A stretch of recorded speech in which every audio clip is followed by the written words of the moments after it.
بسم اللہ الرحمن الرحیم۔ میرا نام عائشہ ہے اور یہ 7 سال پہلے کی بات ہے جب میں 12ویں کلاس کی اسٹوڈنٹ تھی۔ اس وقت میں بالکل بھی میچور نہیں تھی اور میرے گھر والے بہت ہنسی خوشی زندگی گزار رہے تھے۔ ہم مڈل کلاس لوگ تھے اور میں ایک نعت بھی تھی کیونکہ آواز میری بہت پیاری تھی اور آواز کے ساتھ ساتھ اللہ نے حسن بھی دیا ہوا تھا اور اس آواز کی وجہ سے اپنے علاقے میں کافی جان پہچان بھی بن گئی تھی اور ایک نعت خواں ہونے کی وجہ سے میرا ایک نام تھا۔ اپنے علاقے میں میری آواز کی وجہ سے لوگ مجھ کو بہت ہی زیادہ پسند کرتے تھے۔ ایک دن میری خالہ کے گھر اس کے کچھ جاننے والے لوگ آئے۔ ادھر ان کے ایک لڑکے نے میری تصویر دیکھی اور اس کو میں بہت پسند آئی۔ وہ لوگ کافی زیادہ امیر تھے۔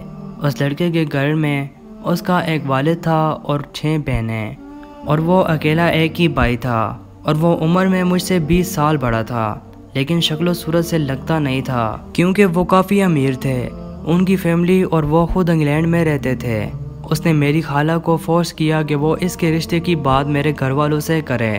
مجھے پتہ چلا تو میں اس پر راضی نہیں تھی کیونکہ ابھی تو میں اتنی سمجھدار بھی نہیں تھی۔ مجھے عام عورتوں کی طرح گھرداری کا بھی نہیں پتہ تھا اور میں پڑھ بھی نہیں رہی تھی اور اوپر سے وہ اتنے زیادہ امیر لوگ تھے، ہمارا ان کے ساتھ کوئی لیول بھی نہیں تھا اور میں ابھی شادی بھی نہیں کرنا چاہتی تھی۔ اس کے بعد وہ انگلینڈ سے 3 دفعہ ہمارے گھر آئے میرا رشتہ لینے، لیکن میرے امی ابو نہیں مانے۔ لیکن آخرکار اس لڑکے نے امی ابو کے پاؤں پکڑ کے منت وغیرہ کر کے وعدہ کر کے مجھ سے شادی کرنے کے لیے راضی کروا لیا اور میری اس کے ساتھ شادی ہو گئی۔ مجھے اب بھی یاد ہے وہ میری شادی کی پہلی رات تھی جب میں اس کمرے میں انتظار کر رہی تھی، بار بار دروازے کو دیکھ رہی تھی۔ وقت گزرتا گیا۔ وہ وقت میرے لیے بہت مشکل تھا۔ وہ ابھی تک نہیں آیا تھا۔ میں دلہن بن کر اس کا انتظار کرتی رہی۔ میری سو خواہشات تھی جیسے ہر عورت کی ہوتی ہیں کہ اس کا خاوند منہ دکھائی میں کچھ دے گا۔ انتظار کرتے کرتے فجر کا وقت ہو گیا۔ تب میرا خاوند آیا۔ اس کو دیکھ کر ایک پل کے لیے سانس رک گیا کیونکہ ابھی بھی میں بالکل میچور نہیں تھی اور اس نے پہلی رات ہی مجھ سے انتظار کروایا۔ خیر اس نے مجھ سے بات کرنے سے پہلے دعا سلام کیا اور اس کے بعد اس نے مجھ سے کہا میں آپ کو کچھ بتانا چاہتا ہوں کیونکہ میں ہمارا رشتہ جھوٹ سے شروع نہیں کرنا چاہتا۔ میں اچانک سے پریشان ہو گئی کہ ایسی بھی کیا بات ہے۔ پھر اس نے مجھے بتایا کہ میں اس کی دوسری بیوی ہوں۔ اس نے انگلینڈ میں پہلی بھی شادی کی ہوئی ہے۔ اس بیوی سے میرے 4 بچے ہیں لیکن اب اس کے ساتھ علیحدگی ہو گئی ہے اور اسلامی طلاق بھی ہو گئی ہے، لیکن پھر بھی وہ اس کے ساتھ رہتی ہے۔ لیکن اس نے کہا میں آپ کو بہت پیار کرتا ہوں، میں آپ کو پسند بھی کرتا ہوں، لیکن اس کے ساتھ ساتھ میں اپنی پہلی بیوی کو اور اس کو بتانا چاہتا ہوں کہ ایک خوبصورت اور ایک نوجوان لڑکی نے مجھ سے شادی کی ہے اور ایک وجہ یہ بھی ہے کہ میری امی اب اس دنیا میں نہیں رہی جس کی وجہ سے میرا باپ اکیلا ہوتا ہے۔ آپ اس کی اچھے سے دیکھ بھال بھی کر سکتی ہو اور میں آپ کو کوئی پریشانی نہیں آنے دوں گا، آپ کو خرچہ بھی دیتا رہوں گا۔ مجھے اب بھی لگ رہا تھا کہ یہ سب ایک خواب ہے لیکن میں حقیقت سے نہیں بھاگ سکتی تھی۔ پھر اگلے دن ولیمہ تھا اور میری ایک نند نے میرا ہاتھ جلا دیا۔ وہ مجھے پسند نہیں کرتی تھی اور وہ یہ بھی نہیں چاہتی تھی کہ میں اپنے خاوند کے ساتھ رہوں اور اس کام میں میرا سسر بھی ان کے ساتھ شامل تھا۔ میری شادی تو امیر گھر میں ہوئی تھی لیکن ان میں انسانوں والی کوئی بات نہ تھی کیونکہ میں غریب خاندان سے تعلق رکھتی تھی، تو وہ مجھے ایسا سمجھتے تھے کہ جیسے میں کوئی میراثی وغیرہ ہوں اور وہ ہر روز مجھے میری غریب ہونے کا طعنہ دیتے۔ میرا خاوند میرے ساتھ پاکستان میں 15 دن رہا، اس کے بعد وہ واپس انگلینڈ چلا گیا۔ مجھے اپنے خاوند کے ساتھ کافی زیادہ محبت ہو گئی تھی کیونکہ وہ پہلا مرد تھا جو میری زندگی میں آیا۔ مجھے اس کے ساتھ اتنی زیادہ محبت ہو گئی تھی کہ میں نماز پڑھنے سے پہلے اس کے پاؤں یا اس کے شوز چومتی تھی۔ اگر میں نماز کے لیے کھڑی ہو جاتی اور وہ مجھے ایک آواز دیتا تو میں نماز چھوڑ کر اس کی بات سننے چلی جاتی۔ میں شرک کے زمر میں آ چکی تھی۔ میں کہتی تھی میرے لیے اوپر میرا اللہ ہے اور نیچے میرے لیے میرے خاوند ہیں۔ اگر مجھے معلوم ہوتا دروازے پر وہ آئے ہیں تو میں نماز توڑ کر بھاگ پڑتی تھی۔ بعد اوقات بنا دوپٹے اور بنا جوتے کے اس کے لیے دروازے کھولنے کے لیے بھاگ جایا کرتی تھی کہ وہ آئے ہیں۔ میں نے دادی کو کہتے ہوئے سنا تھا کہ خاوند مجازی خدا ہوتا ہے اور میں نے صحیح معنوں میں اسے نعوذ باللہ خدا ہی مان لیا تھا۔ اس نے کبھی مجھ میں دلچسپی نہیں لی تھی اور لینا چاہتا بھی تو اس کی بہنیں نہ لینے دیتی۔ جب وہ پاکستان میں نہیں تھا تو میں اس کے واش کیے ہوئے کپڑے دوبارہ دھوتی اور ان سے باتیں بھی کرتی۔ میں اس کے پڑے ہوئے شوز صاف کرتی رہتی تھی۔ میرے لیے ان سب چیزوں کے کمرے میں ہونا اس کی موجودگی کا ایک احساس تھا۔ پہلے تو وہ مجھ سے ہر اتوار میں بات کرتا تھا اور وہ دن میرے لیے خوشی کا دن ہوتا تھا۔ پھر آہستہ آہستہ رابطہ نہ ہونے کے برابر ہو گیا اور اس نے مجھ سے کہا تھا کہ والدین کے ساتھ رابطہ کم رکھنا، اور میرے لیے اس کا ہر حکم سراخوں پر تھا۔ میں نے یہ سمجھ لیا تھا کہ وہ میرے لیے مر گئے ہیں تاکہ میں رابطے کا دوبارہ سوچ بھی نہ سکوں۔ ان لوگوں نے نوکروں کو بھی چھٹی کروا دی تھی اور سارا گھر کا کام مجھ سے ہی کرواتے تھے۔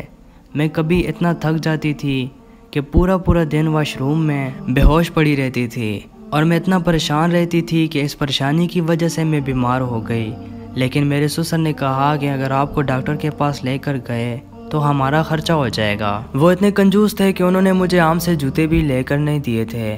8 ماہ گزر گئے مجھے، لیکن میں ہر وقت روتی رہتی تھی۔ وہاں پر اکیلی تھی، وہاں پر نہ میرا میکا نہ سسرال، اور نہ ہی میری کوئی سہیلی وغیرہ تھی۔ میں ہر وقت صحیح رہتی تھی۔ تو جب مجھے تکلیف ہوتی یا درد ہوتا تو میں قرآن پاک کو تفسیر کے ساتھ پڑھنا شروع کر دیتی تھی۔ میرا قرآن پاک کے ساتھ بہت زیادہ لگاؤ ہو گیا تھا۔ ساری رات روتی رہتی تھی، اکیلی ہی کروڑ پتیوں کی اکیلی بہو تھی، اور آدھی رات کو سوکھی بچی ہوئی روٹی کو گیلا کر کے کھاتی تھی۔ مجھے تو نوکروں کی طرح ٹھیک سے کھانا بھی وہاں نہ ملتا تھا۔ مجھے کمرے سے یہ کہہ کر نکال دیا جاتا تھا کہ میں کمرے میں جاؤں گی تو پنکھا لگاؤں گی جس سے بجلی کا بل آئے گا۔ شدید گرمی کے موسم میں بھی میں نے جاگرز پہن رکھے تھے۔ میرے پاس جوتا بھی نہ تھا۔ تو تب ان دونوں نے بہت زیادہ بیمار ہو گئی تھی، ڈاکٹرز نے بھی جواب دے دیا تھا۔ تو تب گھر والوں کو میرا پتہ چلا تو وہ آ کے مجھے لے گئے۔ اور رہی بات یہ کہ میں نے اپنے گھر والوں کو پہلے یہ سب کیوں نہیں بتایا تھا، اور میرا پتہ کرنے کیوں نہیں آتے تھے، یا میں نے طلاق کیوں نہیں لی، تو ان کا جواب یہ ہے کہ میں ایک معزز خاندان سے تعلق رکھتی تھی۔ ہم غریب لوگوں کو اپنی عزت بہت پیاری ہوتی ہے۔ میں طلاق سے بہت ڈرتی تھی کیونکہ میرے خاندان میں بدنامی ہو جاتی۔ لوگ سمجھتے کہ مجھ میں ہی کوئی عیب ہوگا جس کی وجہ سے مجھے طلاق ہو گئی۔ اور میرے ابو محنت مزدوری کرتے تھے، اور میرا ایک چھوٹا بھائی تھا، وہ کبھی بھی میرے پیچھے نہیں آیا۔ انہیں لگتا تھا کہ میں امیر گھر میں عیش و عشرت کی زندگی جی رہی ہوں، اس لیے ان کو بھول گئی ہوں۔ میں حالات سے سمجھوتا بھی کر چکی تھی کہ یہی نصیب ہے میرے، اب جو بھی ہے یہی گھر ہے میرا۔ اس کے بعد میرے خاوند کو پتہ چلا کہ میں ابو کے گھر آ گئی ہوں تو اس نے مجھے کال کر کے بہت غصے کا اظہار کیا اور کہا مجھ سے پوچھے بغیر کیوں اپنے گھر چلی گئی۔ اس کے ساتھ ساتھ اس نے 2 باتیں کر دی جس نے روح تک کو زخمی کر دیا۔ اس نے کہا لڑکی کی اوقات ہی کیا ہے، 50 پاؤنڈ اور کوئی بھی خوبصورت لڑکی گھر لے آؤ۔ میں تم سے کبھی سیٹسفائیڈ ہی نہیں تھا، بہت برا بھلا کہہ دیا۔ اتنا سب کچھ ہونے کے باوجود میرے لیے پھر بھی وہ ایک میرا پیار ہی تھا۔ اس نے مجھے کہا کہ میں اب آپ کو نہیں رکھنا۔ میں پھر بھی اس کی منتیں کرتی رہی کہ مجھے جوتے کی نوک پر ہی رکھ لو، لیکن مجھے نہ چھوڑو۔ لیکن وہ بار بار کہتا رہا کہ لڑکی ہے ہی کیا۔ اس نے میرے والد صاحب کے ساتھ بدتمیزی کی، ان کو برا بھلا کہا جو برداشت نہیں کر سکی۔ میرے گھر والے ٹوٹ چکے تھے، میرے ساتھ ہوتے ظلم کا سن کر وہ خود طلاق لینا چاہتے تھے، پر میں نہیں۔ اتنا سب ہونے کے بعد بھی میں پاگل ہو چکی تھی۔ میں چیختی چلاتی تھی، روتی تھی، لیکن میرے گھر والے میرے ساتھ ساتھ علاج بھی کرواتے رہے، یہاں تک کہ مجھے سعودیہ بھی بھیجا گیا۔ میں عمرہ کر کے واپس آئی لیکن پھر بھی ٹھیک نہیں ہو رہی تھی۔ اتنا انہوں نے پیسہ بھی لگایا، اور میری ایسی حالت دیکھ دیکھ کر میری ماں کو دل کا مسئلہ ہو گیا تھا۔ ان لوگوں کا خرچہ دیکھ کے اور امی کی حالت دیکھ کے میں خود کو ٹھیک کرنے کی کوشش کی، اور اللہ پاک نے مجھے صحت دی، اور بعد میں نے ایک نوکری کی۔ اس کے بعد میں نے FA اور پھر BA، MA اور پھر BEd مکمل کیا، اور اب میں ایک اسکول میں پرنسپل ہوں۔ اس نے مجھے طلاق دینے کے بعد تیسری شادی کر لی تھی، لیکن جس سے اب اس نے شادی کی تھی اس کی خاتون عمر میں کافی زیادہ بڑی تھی، اور اس خاتون سے اب اس کی ایک بیٹی بھی ہے۔ لیکن لاکھوں اتنے اچھے رشتے آنے کے باوجود میں نے آج تک شادی نہیں کی، کیونکہ اب میرا اعتبار اس دنیا سے اٹھ چکا ہے اور میرا دل بھی مر سا گیا ہے، پر میں رب پہ راضی ہوں، اس میں بھی ہوئی حکمت ہوگی۔ اگر آج کی کہانی آپ کو اچھی لگی تو ویڈیو کو لائک کریں اور ہمارے اس چینل کو ضرور سبسکرائب کریں۔